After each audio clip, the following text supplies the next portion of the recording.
Don't ignore your chest pain. আপনার বুকে ব্যথাকে কখনোই অবহেলা করবেন না। ধরুন আপনার বুকে ব্যথা হচ্ছে, হালকা একদিকটা ধরে আছে, কষ্ট হচ্ছে, নিঃশ্বাস নিতে পারছেন না, একটা ঢেকুর উঠলো বা বায়ু সরল হলো, আপনার ব্যথাটা একটু কমে গেল।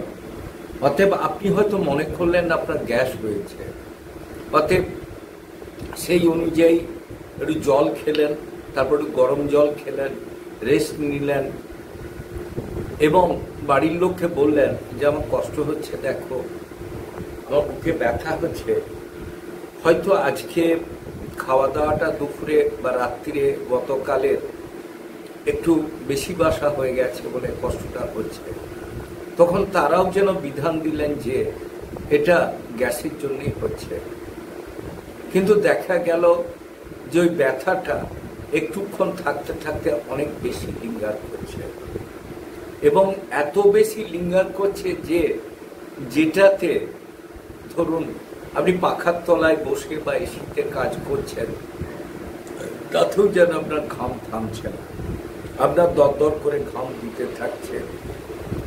পাশাপাশি যারা আপনারা আছেন তারা আপনার গায়ে হাত দিয়ে বলছেন যে অস্বাভাবিক ঠান্ডা লাগছে এবং বারবার আপনার গা হাত পা মুছিয়ে দিল আপনার সেই অস্বাভাবিক সোয়েটিং মানে ঘাম দেওয়াটা কমছে।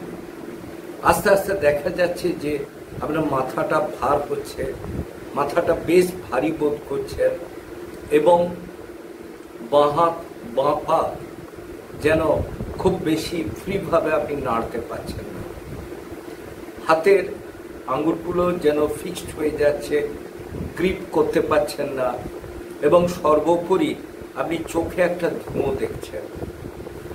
দ্যাট মিনস যে কোনো কিছুই আপনার চোখে দৃষ্টিগোচর হচ্ছে না, আপনি অস্বস্তি বোধ করতে থাকছেন এবং সর্বোপরি যেটা হচ্ছে আপনার কোনো কিছুই মনে রাখা যাচ্ছে না। আর যত কিছুই আপনি মনে রাখতে না পারছেন তত বেশি আপনার ভেতরটা গুমরাচ্ছে, আপনার কথা বলার ক্ষমতা চলে যাচ্ছে, আস্তে আস্তে শরীর নিস্তেজ হয়ে যাচ্ছে এবং জীবন নেতিয়ে যাচ্ছে। সেক্ষেত্রে কিন্তু আপনাকে বাড়িতে না ফেলে রাখে আপনার আত্মীয় স্বজনের উচিত তৎপর কোনো ডাক্তারবাবুর যার কাছে নিয়ে যাওয়া, হসপিটাল বা নার্সিংহোমে যোগাযোগ করা। এই সবগুলো যদি আপনি না করেন, যদি রুগীটাকে বাড়িতে ফেলে রাখেন, তাহলে কিন্তু আপনার অসুবিধা হবে। আপনি কিন্তু আস্তে আস্তে দেখা যাচ্ছে যে আপনি স্ট্রোকের দিকে এগিয়ে যাচ্ছেন।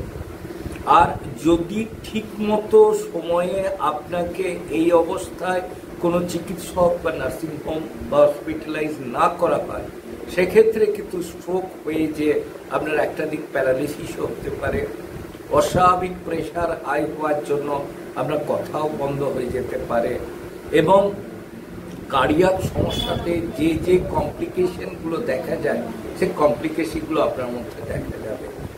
কাজে কখনোই যদি আপনি বুকে যদি চেস্ট পেন বোধ করেন, সেক্ষেত্রে কিন্তু তাকে আপনি গ্যাসের পেন বলে উড়িয়ে না দিয়ে সঠিক বর্ণনা করে বাড়ির লোককে, আর যদি মুখে বলতে না পারেন আপনি অন্তত হাতে করে তাদের দেখিয়ে দিয়ে আপনি কোনো জায়গায় ভর্তি হয়ে ঠিকমতো চিকিৎসা নেবেন। ঠিকমতো চিকিৎসা নিলে কি একটা সুবিধা হবে, আপনার উল্টোপাল্টা ট্রিটমেন্ট হবে না, সঠিক প্রসেসে চিকিৎসার জন্য আপনি হয়তো বড় একটা কিছু থেকে বেরিয়ে আসতে পারবেন।